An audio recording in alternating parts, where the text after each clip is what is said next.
Tarun Tejpal, our guest, he's one of India's finest journalists, and we've been talking about his magazine. And now over to current events and current affairs, recent bombing. No links to the attackers yet that I know of, or that you know of, or do you know more than I know? Well, it seems as of this morning that the government has said that they have increasing evidence to understand clearly who may have been behind it, but nothing's been announced yet. And I think it's a sign of great maturity that the government is taking its time to collate its evidence, to collect its evidence, and then make a statement, because these things can get spun out of control. You know, there are dangerous religious and communal lines involved, so you need to be careful. If a link is established to Pakistan militant groups, it seems that would be more serious. Yeah, it would be in a sense the next chapter in a continuing narrative of distrust. We've had a narrative of mistrust going on for a long time now, and a narrative of suspicion. This would just add one more chapter to that. Right. It's a narrative of suspicion. Well, sure, especially post-2008, I would think, with the mutual suspicion between India and Pakistan. It's barely, I doubt there's a lot of rapport even today. The India-Pakistan story is very riven. You know, it's because of the partition, because of the fact that it was one country to begin with, because of the fact that even today, a fact few people realize, India has more Muslims in it than Pakistan has. And there are more Muslims living in India than there are in Pakistan. Right. So it's a very complex story, you know, in all its layers, from top to bottom. Having said that, I think as a country and a society, we've matured enough to not get trigger happy every time we are provoked, and that's a good sign. Anything to do with nuclear weapons, both countries having them, or has it to do with other things? I think it's got to do with the process of maturing, and I think that's a good thing. The nuclear weapons are a danger at all times, I think, but it's something, again, nobody wants to even begin to focus on, because with Pakistan being in the kind of unstable way it's been for the last few years, that's the kind of nightmare no one wants to even begin to articulate. Do you think it's connected, and I know you're speculating and you won't because you're a good journalist, but to the Indian Mujahideen or to Al-Qaeda, you know, it could, any connection to the attacks in 2008? You know, one of the great things, Fanny, is I just told you we have the second largest Muslim population in the world after Indonesia. But in this entire phase of the last 13, 14 years of jihadi extremism around the world, there is really no link to any Indian Muslim, and that's a great tribute to the Indian Muslim. So I'm always very loath when the Hindu right wing in India tries to drum up the Indian Muslim as a radical. Actually, there's very little evidence of the Indian Muslim being radicalized or becoming militant. Of course, there is a radical fringe, as there is everywhere else, but it's not sizable enough or driven enough to disrupt the Indian story.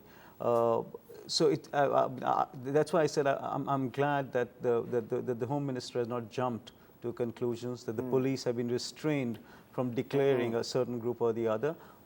It's very likely that there could be a rump group of disaffected Muslims or radically charged Muslims who are involved in violent acts, but it doesn't mean that the body of Muslims in India in any way is infected by some kind of radical notion. Sure. Well, I'm no terrorism expert, but it seems that this was more of an amateur job than a professional job, and it certainly wasn't as sophisticated as the 2008 attack. You're right about that. Do you, as a citizen, do you worry about terrorists every day, or do you just go about your business? You know, the roster of crises in India is so long and so relentless that there isn't enough time to focus on any one, you know. So I think very few people would spend beyond the first 24 hours after a terrorist attack focusing on it, because you need to get on with the business of life.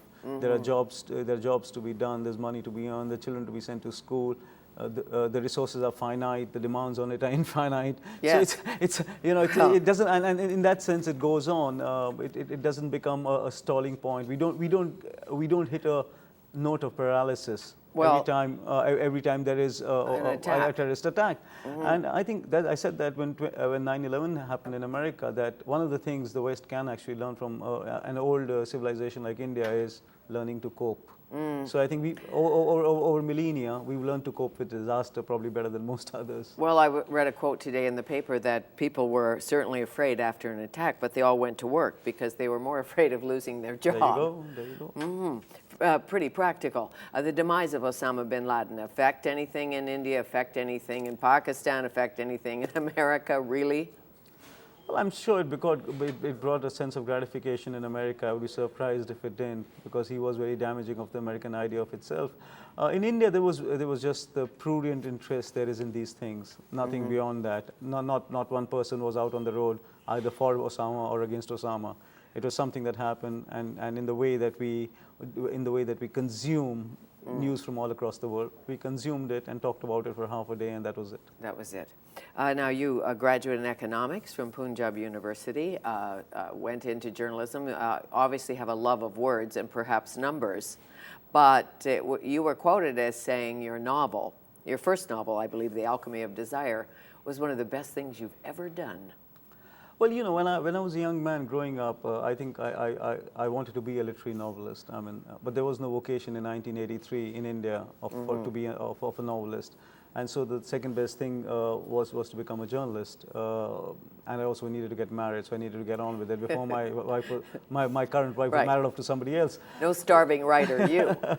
So I came into journalism, and then I just got consumed by journalism, and there was so much success in journalism, and before I knew it, the years had rolled past. And where the novel writing was concerned, I was also obsessed with the idea of writing the big book, by writing a book that kind of pushed the boundaries, both in journalism and my writing.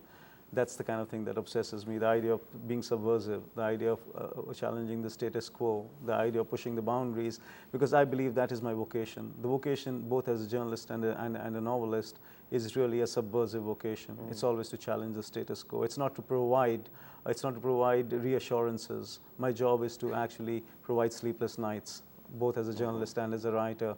I mean, that's the vocation as I see it.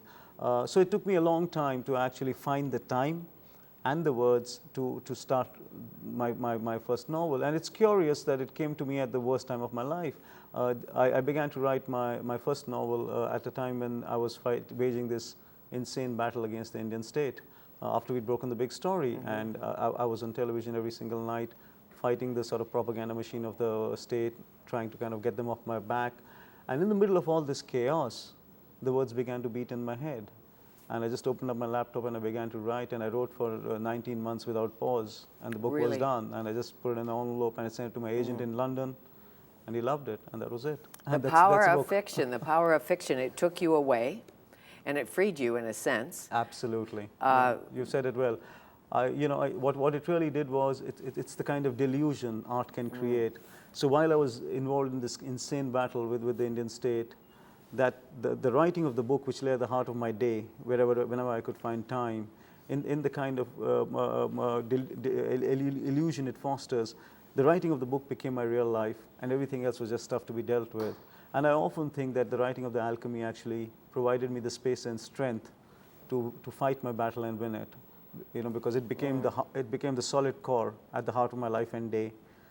So when I was writing my book, that was all that mattered. I understand, because as you know so well, when the state's after you, it affects your entire family. It doesn't just affect you. It does. And you're powerless to do anything about that. And it's I can't even imagine it, but I know what some of the Watergate people went through, and it certainly wasn't easy for the families. Story of My Assassins, anything to do with Alchemy of Desire, any connection, or just your second novel? I mean, the Story of My Assassins is a very, very different book from Alchemy. I think people who read Alchemy find it very difficult to make the transition to The Story of My Assassins. It's a very different book. The Story of My Assassins is, in a sense, the counter-narrative of India. It's the anti-Shining India narrative. It's the story of the underclass of India. It actually tells the underbelly story of India. It's a story no one wanted to hear for a long time. At least in the last 15 years, the world has wanted to talk up the story of the India, the superpower, shining India, booming India. But there's another story which Tehelka deals with in his journalism. The Story of My Assassins was my attempt to somehow articulate the counter narrative.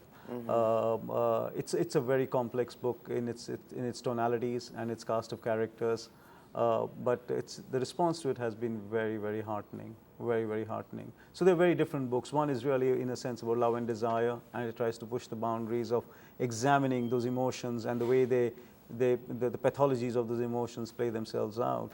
The story of My Assassins is the great India story of the underclass, the counter-narrative, and what's become of it. Can't wait to read both of them. Thank you.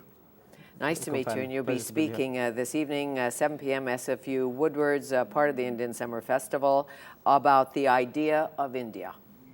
Yes, that's right, Fanny. Thank you. Tarun Tejpal.